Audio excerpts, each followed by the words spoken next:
नमस्कार आप सभी को। स्वागत है आप सभी का श्री साईं सचरित्र के तृतीय सोपान के छठे अध्याय गुरु भक्ति की परीक्षा। गुरु की आध्यात्मिक क्षेत्र में अनिवार्यता निर्विवाद रूप से सिद्ध है। विभिन्न ज्ञानियों व संतों ने गुरु की तथा गुरु की महत्ता की व्याख्या की है और गुरु को गोविंद से श्रेष्ठ माना है। साथ ही चेतावनी भी दी है कि पानी पीजे छान कर और गुरु कीजे जानकर। सतगुरु के लक्षण भी समझाए हैं और कुमार्गी गुरु के अनुयायी का पतन हो जाना भी बताया है।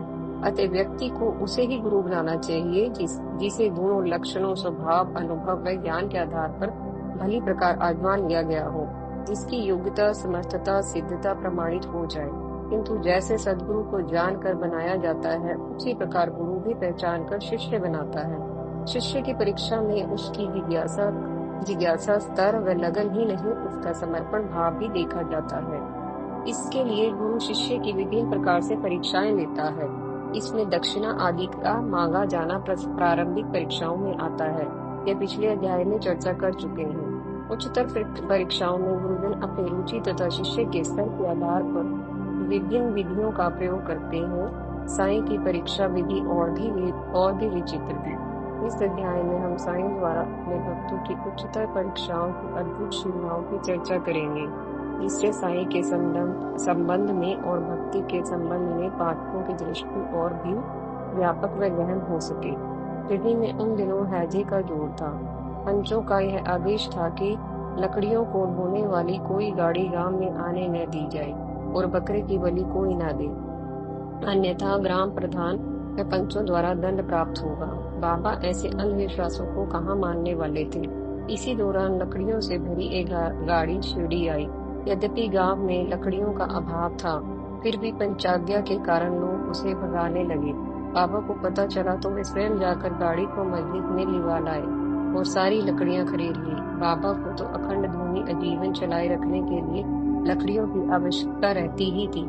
जरूरतमंद लोग भी मस्जिद में जाकर पाए जरूरत के अनुसार लकड़ियां ले जाते थे। इस प्रकार गांव का उपकार भी हुआ और अंधविश्वास का खंडन भी। बाबा के सामने भला कौन छू चपड़ करता। पंचों का यह लेतु का आदेश बाबा के कारण रद्द हो गया। दूसरे आदेश की अवहेलना के लिए बाबा ने गुरु भक्ति की परीक्षा भी ली। वह इस प्रकार है। इसी आदेश के लागू रहते मस्जिद में एक बूढ़ा, दुर्बल और प्राय मरने ही वाला एक बकरा बलि के लिए लाया गया। तब मालेगांव के फकीर पीर मोहम्मद और बड़े बाबा भी वहां मौजूद थे।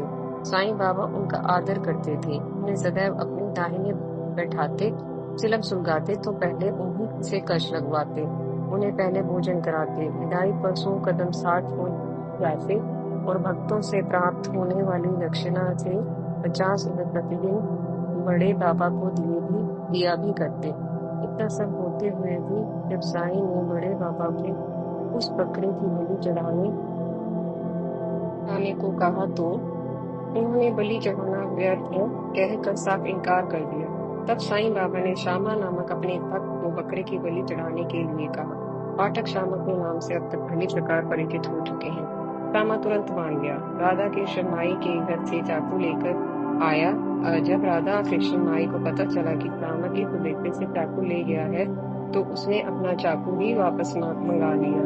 श्यामा तब दूसरा चाकू लाने को चला गया। बकरा काटने के लिए चाकू देने को कोई तैयार नहीं था। अतः श्यामा बहुत देर तक वापस न लौटा। तब बाबा ने अपने एक अन्य भक्त काका साहेब दीक्षित को बकरा काटने को कहा। जाति से पैदल होते हुए भी वे तुरंत मान गए। वे साठे वाड़े से एक चाकू लेकर आए और बकरा काटने को उद्यत हो गए। तब बाबा ने उन्हें रोकते हुए कहा, ठहरो, तुम कितने दुष्ट हो। ब्राह्मण होकर भी बकरे की बलि देने जा रहे हो। जबकि बड़े बाबा ने मुसलमान होते हुए भी इनकार कर दिया था। काका साहेब ने चाकू रखकर विनीत भाव से कहा, बाबा, आपका आदेश ही हमारे लिए सर्वोपरि है। किसी और के आदेश से हमें क्या। हमारा कार्य तो आपकी आज्ञा का पालन भर करना है। उचित अनुचित का विचार करने की हमें आवश्यकता नहीं। आप गुरु हैं, यह तो आपके अधिकार से चले हैं। तब बाबा ने उन्हें आशीर्वाद देकर कहा, लाओ, मैं खुद इसकी बलि दूंगा। कहकर वे उसे फसली की जहां से 25 पैसे की बलि देने के लिए नहीं पड़े, क्योंकि वह दुर्बल पूरा बकरा वहां तक जाते ही स्वतः ही मर गया। इस प्रकार काका साहेब दीक्षित साईं द्वारा ली गई गुरु भक्ति की कठिन परीक्षा में खरा सोना सिद्ध हुए। उत्तम, मध्यम और साधारण 3 प्रकार के भक्त कहे गए हैं। इनमें से उत्तम वे हैं जो गुरु का मनोभाव समझकर ही आगे से पूर्व कार्य कर लेते हैं, मध्यम आज्ञा मिलने पर कार्य करते हैं और साधारण आज्ञा मिलने पर भी टाल मटोल, किंतु परंतु विलंब, आलस्य, लापरवाही, त्रुटि आदि कर आज्ञा का पूर्णतः पालन नहीं कर पाते। विश्लेषण। भक्ति का अर्थ ही समर्पण है। शीश दिए भी गुरु मिले तो भी सस्ता जान। कहकर कबीर ने भी यह समझाया कि अपना अहंकार, अपनी बुद्धि दोनों का ही समर्पण सिर का यही अर्थ है। करके सद्गुरु प्राप्त होता है और इतना त्याग करके प्राप्त किया गया गुरु भी सस्ते में मिल जाने के समान है, क्योंकि वही आवागमन चक्र से छुड़ाकर गोविंद की प्राप्ति कराता है। अतः गुरु के आदेश में जो अपनी बुद्धि का प्रयोग करे वह उत्तम शिष्य भक्त किसी प्रकार नहीं हो सकता। बिना तर्क संशय को मन में लाए आज्ञा का पालन कर लेने वाला ही उत्तम शिष्य होता है, जैसा कि काका साहेब दीक्षित ने किया। इसी के साथ समापन होता है हमारे तीसरे सोपान के 6ठे अध्याय। अगले अध्याय में आपसे फिर मिलेंगे, तब तक के लिए आपका बहुत बहुत धन्यवाद।